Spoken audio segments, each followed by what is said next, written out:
Hej med jer. Jeg har købt sådan en her trådløs oplader til min iPhone, som jeg sådan kan hænge. Jeg kan lige prøve at vise, hvordan det ser ud. Den er MagSafe, og så kan den rent faktisk lade samtidig. Det er ret snilt. Den kan sådan sidde her lige bag rattet, og den kan man så justere i alle mulige retninger. Men det er sådan set ikke den her, der er den vigtige. Det her det er sådan set noget at gøre med kabelføringen. Se for rettet. Det er lidt besværligt at vise, men det er en rystevideo. Det må jeg lige bære over med. Kablet fra laderen her, det kører ned her, og så har jeg lagt den ind bagved. Sådan der. Og så har vi den trådløse oplader her. Ned i rummet. Kommer ud der og hopper ned i den der.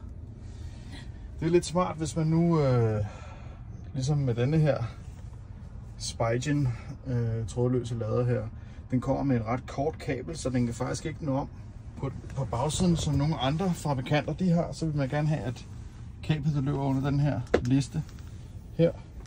Så skal den om og hive fat i USB'en her på den her side. Og så har jeg fundet ud af, at man kan tage den her af.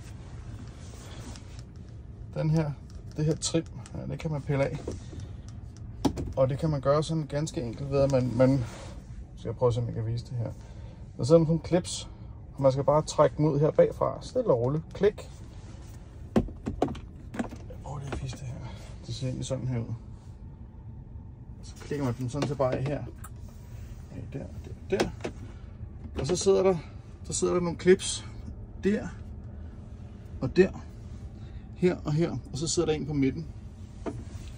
Nu prøver jeg lige at se, om jeg kan vise, hvordan det ser ud. Når jeg sådan løfter den af.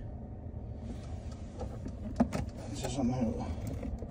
Nu har jeg selvfølgelig bare klikket den af. Og så har jeg ikke sat den på igen, fordi jeg skulle lige vise, hvordan at kabeltrækket er lavet. Men inden under denne her, der sidder den her trådløse opladning. Og der sidder det her stik. Jeg prøver lige at sætte den tilbage igen, så kan jeg prøve at se, om jeg kan vise, hvordan man kan få hele det her trim af. Jeg ved ikke, om man kan se det, men her der sidder sådan en lille bøjle på stikket, man lige løfter ned, og så trækker man ligesom stikket ud. Sådan der. Og så kan man få hele den her af. Hele den skiderik her, den kommer af. Sådan der. Så har man den her liggende løst her. Så har jeg trukket kablet herfra og ind under her og ud her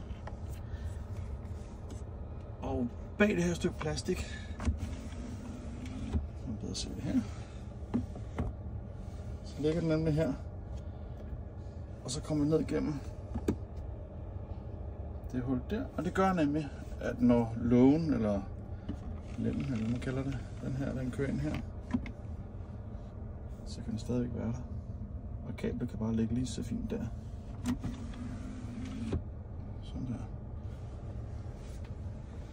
Og når alt det er gjort, så er det jo sådan set bare at klikke det hele tilbage på igen. Og så virker det. Det synes jeg faktisk er ret smart. Så vil jeg bare lige vise jer. Vi ses i den næste.